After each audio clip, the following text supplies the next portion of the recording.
Blogs in प्रतीक्षामध्ये तुमच्या सर्वांचं मनापासून स्वागत आहे। वर्षाचा हा पहिला सण तुमच्या आयुष्यात भरभराट आणि आनंदाची लाट घेऊन येऊ दे ही ईश्वर चरणी प्रार्थना। तर आजच्या भोगीच्या दिवशी मी माझ्या सासूबाईंची पद्धतीतली म्हणजे आमच्या सांगलीकडची भोगीची भाजीची पद्धत दाखवणार आहे। त्यासाठी लागणारी विधी आणि कृती आपण आजच्या ब्लॉगमध्ये पाहूया। या भाजीसाठी लागणार आहेत हिरवे चणे, वटाणे, पावटा, 4 वांगी घेतलेले आहेत छोट्या साईजची, गाजर घेतलेले, गाजर तुम्ही आवडीप्रमाणे कमी जास्त करू शकता, जास्त टाकली तर ती भाजी गोड लागू शकते, घेवड्याची शेंग, 2 बटाटे घेतलेत मीडियम साईजचे। हे सगळं भाजीसाठी लागणारं साहित्य। फोडणीसाठी लागणार आहे बारीक चिरलेले अंदाजे 3 मीडियम साईजचे हे कांदे आहेत, 2 टोमॅटो आहेत मीडियम साईजचेच आहेत तेही, आलं लसूणची पेस्ट आहे, अंदाजे पकडाल तर 1.5 इंचापर्यंत आलं आणि 10 पाकळ्या लसणाच्या आहेत, कोथिंबीर आवडीप्रमाणे, आणि वाटपासाठी आहे खोबरं जे की भाजून घेतलेलं आहे, खोबरं, लसूण, जिरं, कोथिंबीर घालून त्याचं वाटप केलेलं आहे। हे शेंगदाण्याचं कूट आहे आणि ही तिळाची पेस्ट आहे, तीळ सुद्धा भाजून त्याचं बारीक पूड करून घेतलेली आहे, आणि हा आमचा सांगलीचा घाटी मसाला। या माझ्या सासूबाई आहेत सौ रेखा ज्ञानदेव बनी, याच आपल्याला दाखवणार आहेत मग भोगीची भाजी कशी बनवायची ते। चला मग आपण पाहूयात। सर्वप्रथम या भाजीसाठी लागणारे वटाणा, पावटा, हिरवा चणा हे सर्व आपण भाजून घेणार आहोत।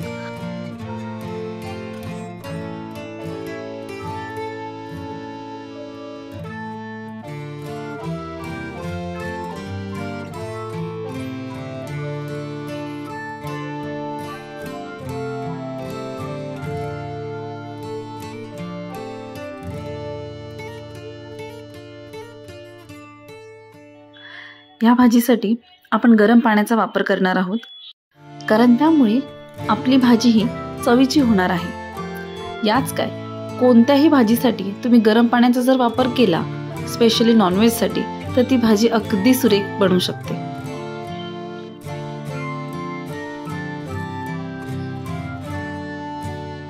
त्यामुळे बाजूला मी पाणी तापत ठेवलेलं आहे। आपल्या भाजीची क्वांटिटी जास्त असल्यामुळे पाणीही जास्तच लागणार आहे।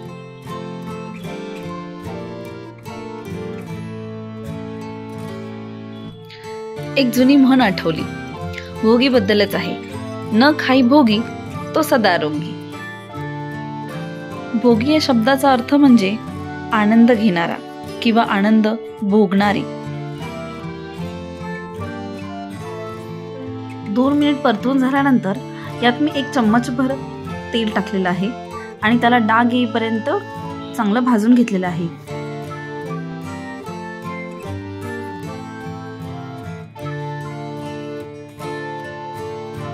आता याच कढईत घेवड्याची शेंग टाकून तीही 1 मिनिटभर मी परतून घेतलेली आहे, थोडंसं तेलाचा वापर करून।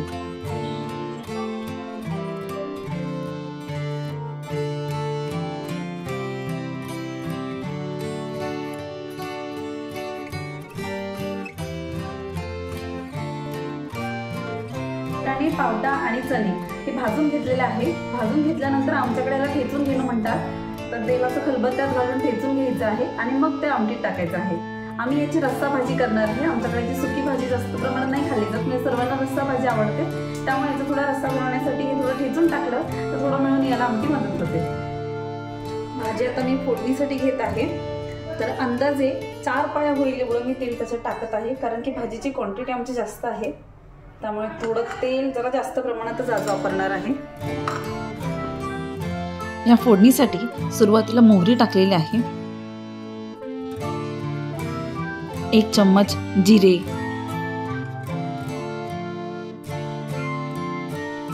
आपण केलेली आलं लसूणची पेस्ट, बारीक चिरलेला कांदा, हे सर्व टाकून कांदा लालसर होईपर्यंत 1 मिनिटभर परतवून घ्यायचा आहे।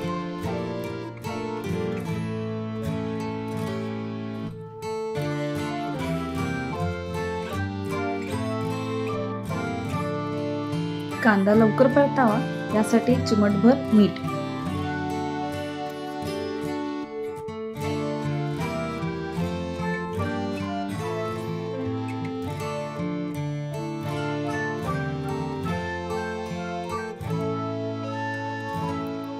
कांदा परतून झाल्यानंतर त्यात बारीक चिरलेले टोमॅटो घालून तेही छान पद्धतीने परतवून घ्यायचे आहे। ते परतल्यानंतर हळद, लाल तिखट, गोडा मसाला आणि सांगलीचा घाटी मसाला. मसाले देखील तेलात परतवून घ्यायचे आहेत. आता यात चिरलेला बटाटा, वांगी या मसाल्यात मिक्स करून घ्यायचे आहेत.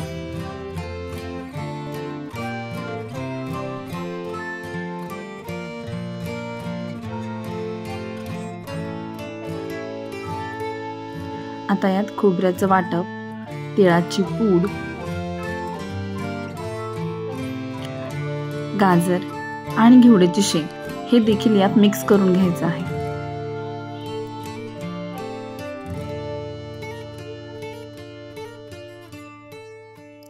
ठेचलेला वाटाणा, चणा आणि हरभरा या चवीप्रमाणे मीठ टाकून हे सर्व जिन्नस एकत्र मिक्स करून घ्यायचे आहे. आता या भाजीमध्ये आपल्या आवडीनुसार आपल्याला जेवढा रस्सा हवा आहे तेव्हा त्या अंदाजानुसार तुम्ही त्यात गरम पाणी मिक्स करायचं आहे.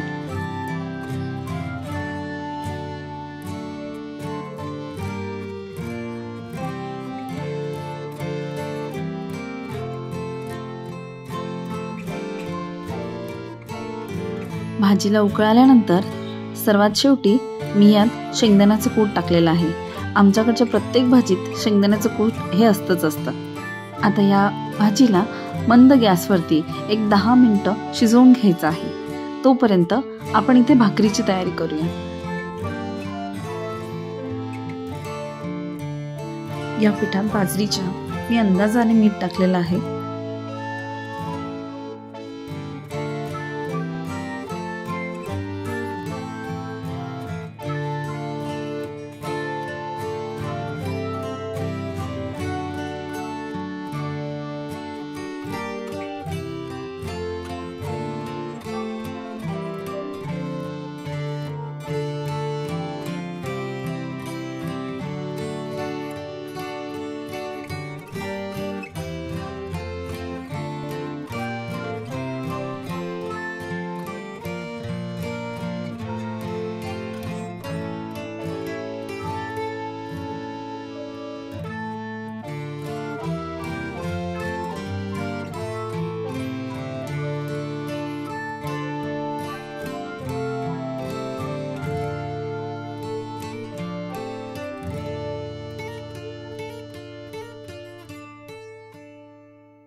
भाकरीला एका बाजूने तीळ लावण्याची पद्धत आहे. तीळ आणि बाजरी या दोन्हीमध्ये उष्णता असताना या मोसमात हे पदार्थ खाणं शरीराला अगदी लाभदायक.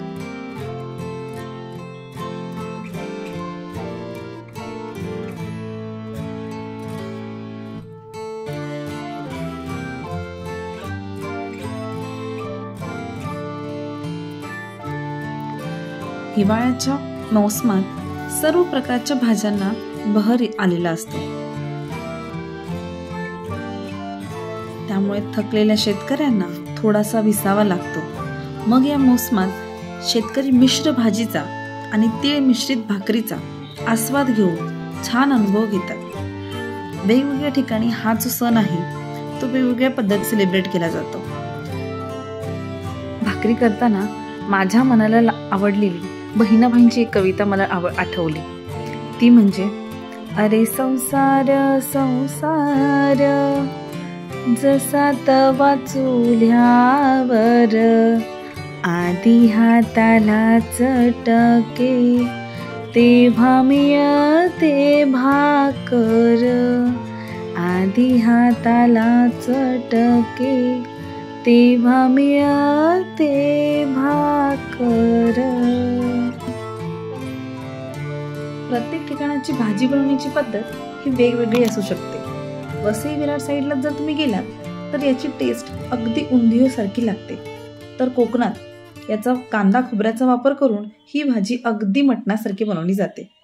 मराठवाड्यात तर याला खेंगाट असं म्हटलं जातं. तसंच वेगवेगळ्या ठिकाणी अजून बऱ्याचशा नावांनी या भाजीला ओळखलं जातं.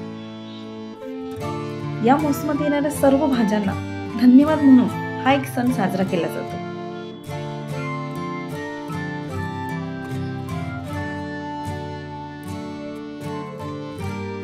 आजची रेसिपी आवडल्यास चॅनलला लाईक करा आणि तुमचे सजेशन्स मला नेहमी कमेंटद्वारे देत राहा, जेणेकरून मी स्वतःमध्ये इम्प्रूव्हमेंट करण्याचा नक्की प्रयत्न करेल. आणि असेच नवीन अनुभवांचा व्लॉग घेऊन तुमच्या भेटीला येऊच. पण तोपर्यंत मस्त रहा, स्वस्त रहा आणि नेहमी हसत आनंदी जीवन जगा. धन्यवाद.